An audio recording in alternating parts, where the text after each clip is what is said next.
and welcome to the 2024 NAU Indigenous Youth Media Workshop. I'm Keno Patterson. And I'm Najun Sherman. In this program, we will be showcasing the world of Indigenous students from around the Southwest.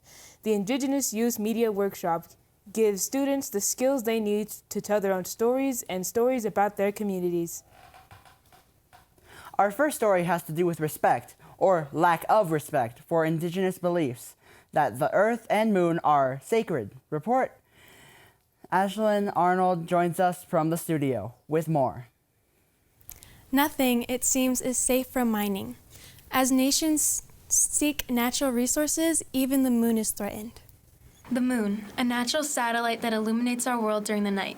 This celestial body connects various cultures from around the globe. However, many international governments are planning on drilling water and minerals from its surface. Nonprofit institutions like the Navajo Water Protectors Organization have begun to attack this issue head-on. The goal of this organization is to build the bridge between Western science and Indigenous knowledge. We're going to always talk about these issues that are emerging, but there will really absolutely be no solution to it because, again, we set those barriers there. Past dissent between national and tribal governments has caused issues within the two political bodies. One such example of adversity faced by the Indigenous population is the hardships suffered as a result of uranium mining caused by the United States government. Many of the Indigenous communities' problems stem from the U.S. and tribal governments. With the community's voices often ignored, it serves as a reflection of the past that now looms over the future. The constant issue from now and then is uranium. Mining uranium has negative effects on the environment. While uranium mining halted in late February, the Biden administration gave the approval for Energy Fuels Incorporated to begin mining near the Baj Nuavjo Ita Kukuvini National Monument, as well as the Grand Canyon in the Havasupai tribe's land. A quote from an article written by Susan Montoya Bryan states, "The environmentalists' request followed a plea weeks earlier by the Havasupai saying mining at the foot of Red Butte will compromise one of the tribe's most sacred spots. Through the destruction of this sacred spot, which was enabled by the tribal government themselves, corporations have acted against community demands." Another example of the community not being heard is the Missing Murdered Indigenous People movement. Tribes are ill-prepared to deal with the monumental task of policing their land due to decades of misused funds within the tribal and U.S. federal governments. There's always going to be a game that's going to be played in politics. Many criminal cases go unsolved or unopened due to issues with tribal jurisdiction. Not only do we have iron curtains at the federal level, we also set barriers in front of ourselves. Many mourning families are left without action and closure of what happened to their loved ones. These examples are part of a wider problem which leads to unsolved crimes on the reservation. Crimes such as murder, human trafficking, and missing Indigenous people are so prevalent that it is a major crisis on the reservation. The MMIP, or Missing Murdered Indigenous People movement, was created by families and leaders who want justice and change to this ongoing crisis. Though the MMIP movement is outspoken, this crisis is largely unknown by people outside of the Indigenous communities and tribes. One of the goals of the MMIP movement is to bring this issue to light and gain support from outside tribal communities across different cultures. While governmental issues persist and continue to prevent positive legislation from being passed, the community perseveres in their effort to improve their government and prevent instances like this from persisting in the future. Our next story also focuses on uranium mining, specifically to damage sacred land caused by accidents and radioactive waste. Amari Kwam is here to tell us the story of mining spills, impact, and finally restoration. For thousands of years, the Indigenous peoples of this land have lived in harmony with it. They lived it, learned it, and bond with it through traditions. But this way of life is constantly threatened by outside influences. One that has majorly impacted these communities is uranium mining. In the process of gaining the green mineral, miners have left radioactive waste. The debris was set aside and sometimes would spill into the surrounding environment, leading to contamination of said area. This would affect ground, air, and water. One of the biggest examples of this is the uranium spill at Church Rock, New Mexico in 1979. The Church Rock mine spill happened somewhere around the 1970s. I have witnessed the lasting effects that it's had on the Diné people, and because I live within the area. Because of spills like this, people like Landon and those in his community face the consequences generations later. Not only has this affected the health of the people in the surrounding area, but it also affected the traditions and cultures of the tribes as well. People get a lot more respiratory illnesses around the Church Rock area. They don't have access to the land that the mine is on, and Mother Earth is spiritual and holy to the Diné people that live within the Church Rock area, and it's desecrated. With this degradation of Navajo and other indigenous cultures, it is important that this issue is brought to light.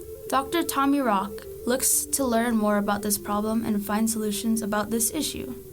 Combating is doing research, gathering the data, and also showing the cause and effect of contamination, exposure. In this context, that means like doing research, but also collecting the stories from the local area as well. Some of the cultural impacts on life for the indigenous people were that most of their water would become contaminated. It would spread by the wind. Most people would become sick over time from being exposed to the radiation. I would say that the uranium mine spill has had a massive effect on the community, because people, we don't really trust the water sources now, and there's massive areas that are fenced off. Like people who had like relatives from the early 50s to the late 70s still suffer from like cancer, different sort of genetic disorders due to the radiation. There's people who like live next to the uranium mine that have to wake up to like a 10-foot tall fence that has like a warning that says do not cross uranium, and then there's a sign in Navajo that says Dodatletsko, Ye'itletsko. The connection that these communities share with the land is sacred and is very vital to cultural and traditional ways of life. Without it, the relationship weakens and the bond only continues to deteriorate. Many Native American tribes, we believe that Mother Earth is sacred, and this is a blatant abuse of her and to her children. But there still is hope. Efforts are constantly being made by groups like Grand Canyon Trust, NAU, Arizona Wildlife, Grand Canyon Branch, and many of the tribes that live within these areas like the Navajo, Diné, the Hopi, and the Havasupai. The voices of these lands refuse to be silenced. And each day, we grow closer to halting this harmful process and to the restoration of the land that has been home to these people for generations and for more to come. Water is the precious fluid that sustains life on our planet. Water has always been difficult to supply on the Navajo Nation. And the problem is getting worse. Reporter Melissa Mannheimer explains. 30% of families on the Navajo Nation do not have access to running water in their homes. Most residents travel to windmills for a tank of water, and depending on the location, the mill can be miles away. On some occasions, getting a few tanks can cause multiple trips to be made in a day. The average family in America requires 80 to 100 gallons per day, while Navajos only obtain 7. When the weather changes, the situation can become dire. Some residents not only rely on the water for their homes, but for their livestock or harvest. Because we usually just manage to, find barrels or haul in water ourselves. So like our community usually help out each other. So we manage pretty good. It's been all our lifetime without running water in this area. Haul water for the livestock, but we usually haul it twice a day for cattle, and we got some sheep too, so it's a lot of water that we have to haul it that mountain from our house to the windmill. There's a windmill, so that's where we get our water, but sometimes we just use it to the windmill.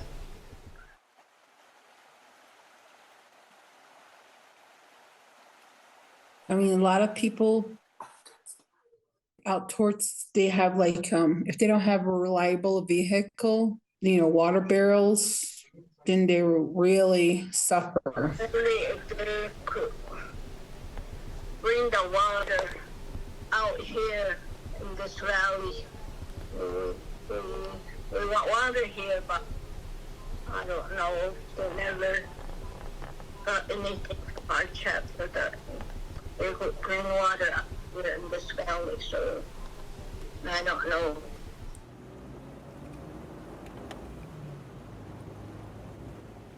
Regardless of the lack of water, the people that reside on the Navajo reservation still continue to live their life with positivity, whether that's being with family and friends or helping others in their community. They continue to work through the struggle together as a nation and are willing to establish organizations to assist residents in obtaining clean and usable water. Amid all the challenges facing our world, it is important to remember that people and cultures are still thriving. Reporter Quintus Gusion joins us with more. Here in Flagstaff, recently members of the Hopi Nation gathered to celebrate their heritage.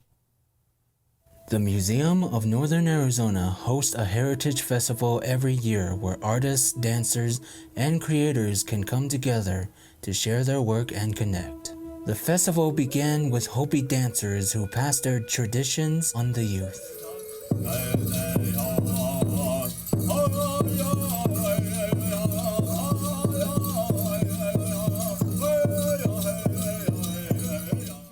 At the festival, we were able to meet a Hopi artist who shared his work and inspiration with us. I am from the Hopi tribe. I come from the lower village of Munkapi. Art is a stress reliever on my part, and it really helped me get through some of the tough times that I've been through. He describes how his art bridges the gap between generations of Hopi artists by combining traditional and modern art. Has that sort of comic book style appeal to it, but they're not so conformed to the borders of it, so they're kind of peeking out here and there as well. I guess it's a way for me to provide a new perspective from a youth artist coming from a different generation than compared to all the other artists around me are doing. Like these comic book styles, and then you have the anime adaptation to it, but using the Hopi symbolism within it. And you don't see a lot of that because they're so used to the traditional contemporary work, and I provide a different approach to it and style. I think youth could gain from this with the mindset of you can do anything with art, and it's just a matter of getting it out there and showing what you can do as an artist and how you're going to break the walls of traditional, and majority of this is from my culture as well, and so I have the ties with that, and I kind of tied it together within my pieces. Yeah, that's where I gather most of my inspiration from, what I've seen, what I've learned, and just the overall perspective from my side of the story.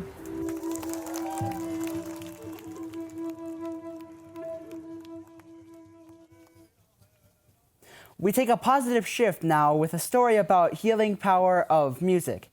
James has our story. While investigating the power of medicine through music, I spoke with musician Levi Platero, as well as my mother, who has found healing throughout the powwow circle. Music is subjective. It can heal, it can crash, it can even cause a revolt, depending on where your heart is, of course. I grew up on the reservation, and I grew up with a lot of family members. I call them outlaws because they're pretty bad, and they kind of had like rough lives. A lot of my cousins are either dead or they're in prison or incarcerated. I didn't turn out that way because I had music growing up. Music kind of always kind of kept me in line. For some people, it's healing. For me, it was like a lifeline. Our people are about, joking and laughing and having a good time. And I think a lot of that is because of the generational trauma that we've had to endure, and how we heal and start that healing process. For my dad, I think powwow was a way for him to be able to do that, to make that connection with the Creator, and to find that spiritual connection that he needed, that he wasn't getting from organized religion. When I came back into the arena in November of 2022, that was such a fulfilling powwow moment for me. When I had my honor song, I thought about the 23 years that I spent on active duty, the time that I was away from you all, and how much I hurt when I couldn't do the things that were my job as a mother. Those were the things that I had to let go of, the things that I had to grieve, the things that I didn't get to do. So it was a way for me to absolutely reconnect with you guys in that aspect, but reconnect with that arena, and also reconnect with my dad. You know, to me, that was like a tie that was severed when I couldn't dance. It helped me to reestablish that. It helped me to establish a new connection with you all, and then to heal all of those things that I'd been holding on to for a really long time. It's almost like this feeling of elation, you know, to really not just feel happy, but to feel elated. That's where the healing comes from. It's, you know, all the songs that are sung, yes, there's meaning behind them. That's how all of those components come together to create that healing and that harmony. It's for people who dance in powwows, for people who listen to the music. You know, you don't have to be a powwow dancer to reap the benefits of the connection and the power and the beauty and the music. People that go are, you know, they say, I felt the power, I felt the prayer, and that's the intent. I think music kind of takes you away from the world for a moment, because there's a lot of things that go on in our everyday life, and it feels like music is kind of one of those common grounds that we can all kind of stand on for those moments in a live performance. Nobody's thinking about any problems or whatever they're going through. They're just there in the moment, witnessing that moment in time. And that is a look at some of the stories from this year's NAU Indigenous Youth Media Workshop. We want to thank the Scripps Family Impact Fund, the Dow Jones News Fund, and the NAU School of Communication and Media Innovation Center. We also want to thank the volunteers from across the state who shared their time and experience with our students. I'm Keno Patterson. And I'm Najun Sherman. Thank you for joining us.